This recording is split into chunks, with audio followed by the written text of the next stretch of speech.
I still remember the way the morning sunlight slipped through the cracked windows of the old mansion, touching a forgotten grand piano that had not made a sound in almost 15 years. Dust floated through the golden air like tiny memories waiting to be awakened.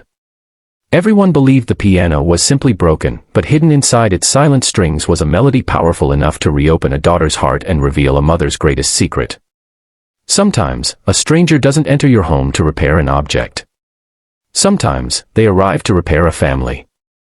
If you believe kindness, forgiveness, and second chances can change lives, please like this video, comment where you're watching from, share it with someone you love, and subscribe to Heartwarming Tales for more emotional stories that remind us hope is never truly lost.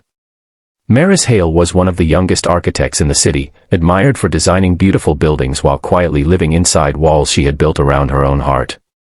Her mother had passed away 3 years earlier after a long illness, leaving behind a grand Victorian house filled with silence. Every room had been cleaned and restored except one. The music room remained untouched because in its center stood an old walnut piano that her mother had cherished more than anything else. No technician had managed to fix it, and eventually Maris stopped trying. She convinced herself that some broken things were meant to stay broken. One bright Saturday morning, she found an advertisement posted on a neighborhood board about a local craftsman who repaired antique instruments. The name was Rowan Mercer, a single father raising his 9-year-old daughter while restoring forgotten pianos and violins.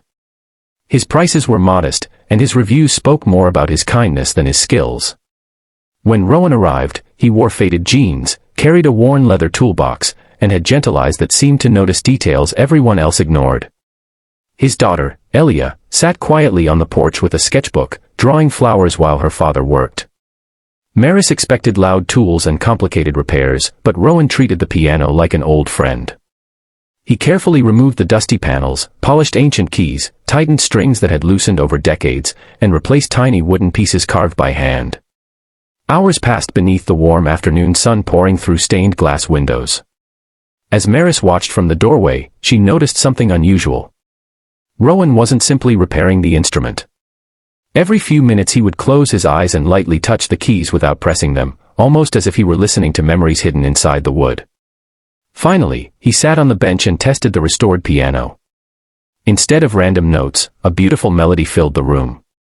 The first few chords froze Maris in place. It was the same mysterious song her mother used to hum while cooking breakfast, watering roses, or staring through rainy windows with tears quietly running down her face. Maris had searched for that melody for years but never found its name or composer. Her hands began shaking. Rowan continued playing, completely unaware that every note was breaking open years of buried grief. The melody floated through the house like sunlight after a storm, wrapping around dusty photographs and empty chairs until even little Elia wandered inside, smiling without understanding why the room suddenly felt warm. When the final note faded, silence returned, but it was no longer lonely. Maris asked Rowan how he knew the song. He lowered his eyes and admitted that his late wife had taught it to him many years ago. She had learned it from an elderly music teacher who insisted it belonged to a woman who played it whenever she missed someone she could never forget. Curious, Rowan reached inside the piano while replacing the last wooden panel and discovered something unexpected. Hidden beneath the keyboard was a small envelope yellowed by time. Maris carefully opened it. Inside rested a faded photograph of her mother as a young woman, sitting beside another smiling girl. On the back were simple handwritten words.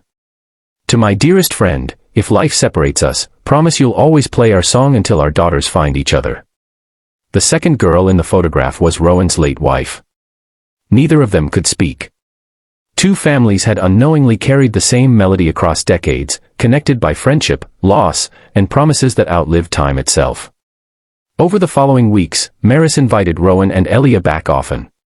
The silent house slowly filled with music, laughter, spilled paint, homework spread across dining tables, and weekend breakfasts that lasted until noon. The piano that once reminded Maris only of grief became the heartbeat of a new family created not by blood but by compassion. Little Elia even planted white roses in the garden because she learned they had been Maris's mother's favorite flowers. Every bloom felt like another quiet message from the past saying love never truly disappears. Months later, neighbors walking past the old Victorian house no longer noticed silence. They heard music drifting through open windows in the middle of bright afternoons, carrying hope into the streets.